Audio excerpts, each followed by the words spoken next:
Wealthy healthy wealthy. Hello friends and very good morning. आप सभी का स्वागत है हेल्दी वेल्दी में। दोस्तों, आपकी हेल्थ से जुड़ी हुई तमाम बातों को लेकर हाजिर हैं हम। मैं हूं अंजू निर्वाण और आज हम आपसे आपकी हेल्थ की उन बातों का जिक्र करेंगे जिन्हें अक्सर आप नजरअंदाज कर देते हैं, लेकिन आपको याद दिलाने के लिए आ गए हैं हम। Healthy wealthy. माँ बनना हर औरत के जीवन का एक खूबसूरत एहसास होता है, लेकिन प्रेगनेंसी से लेकर डिलीवरी तक ऐसी बहुत सारी बातों को लेकर वो अक्सर कंफ्यूज हो जाती हैं और उनके इसी कंफ्यूजन का सॉल्यूशन लेकर आ गए हैं हम। लेकिन उससे पहले आपको ले चलते हैं हमारे योगा एक्सपर्ट के पास और जानते हैं उनसे कुछ healthy wealthy tips. Take a look.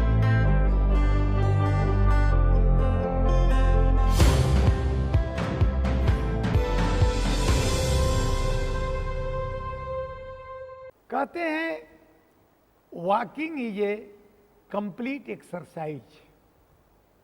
टहलना एक पूर्ण व्यायाम है, बड़ा महत्वपूर्ण है।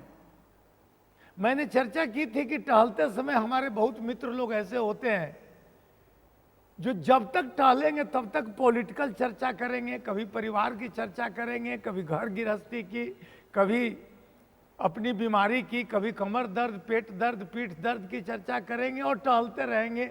1 घंटा टहल के आवेंगे, कहेंगे मैंने खूब टहला। आप कुछ नहीं टहले, आपने केवल परिश्रम किया। टहलना और परिश्रम करना अलग बात है। टहलने का मतलब होता है शांत चित्त कर टहले। एक बड़े अद्भुत विद्वान हुए हैं विदेश में, बर्टन रसल। बर्टन रसल कहा करते थे कि टहलते समय अगर कोई व्यक्ति कुछ बोलता है तो वह अपना भी नुकसान करता है और बगल वाले को भी नुकसान करता है। इसलिए टहलते समय कोई चर्चा न करें। मानसिक रूप से पहले आप तैयार हो जाएं कि हमको टहलना है और केवल टहलना है। दूसरी बात ध्यान रखें, टहलते समय कई लोग यह कहते हैं कि मैं 4 बजे भोर में उठता हूं और मैदान में टहलने लगता हूं।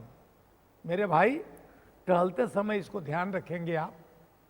सूर्य की रोशनी जब तक सूर्योदय की धाक, लालिमा वृक्षों पर नहीं पड़ती है तब तक ऑक्सीजन नहीं निकलता है वृक्षों से। इसलिए रात में नाइट्रोजन छोड़ता है पेड़, आप उस समय मत टहलें। रात में 4 बजे भोर में टहल लिए, यह नुकसान हो जाएगा। अभी अमेरिका में एक किताब निकली है, दी वेदरिंग, वेदर पर किताब निकली है। उसमें उन्होंने लिखा है कि उस समय 4 बजे भोर या सुबह में या वैसे समय में इल विंड्स बहा करती है।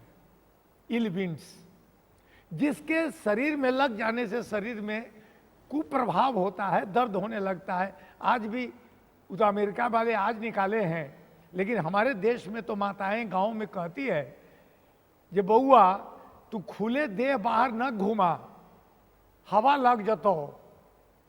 हवा लग जाना यह वही इल विंड्स है। तो हमारे गांव की, हमारे देश की माताएं प्राचीन काल से इस विद्या को जानती थी और आज अमेरिका में यही विद्या चल रही है, इल विंड्स। और लोग कहते हैं कि उस पुस्तक में चर्चा है दी वेदरिंग में कि इल विंड्स बहती है तो उससे बचना चाहिए। बैड ईयर कहते हैं उसको। हमारे पतंजलि कहते हैं कि योगस चित्त वृत्ति निरोधा, योग से चित्त वृत्ति को शांत किया जाता है, रोका जाता है। तो जब चित्त वृत्ति, आपका मन चंचल हो तो आप कैसे टहलेंगे? तो लाभ करने गए हैं तो अमृत का लाभ तभी होगा जब मन आपका शांत हो। और शांति मन से योगा में प्रवेश करें, व्यायाम करें या प्राणायाम करें, दोनों में लाभ हो आपको होगा। तो फिर हम लोग इसकी एक एक विधि पर भी चर्चा करेंगे कि कैसे हम लोगों को और विधियों का पालन करना चाहिए।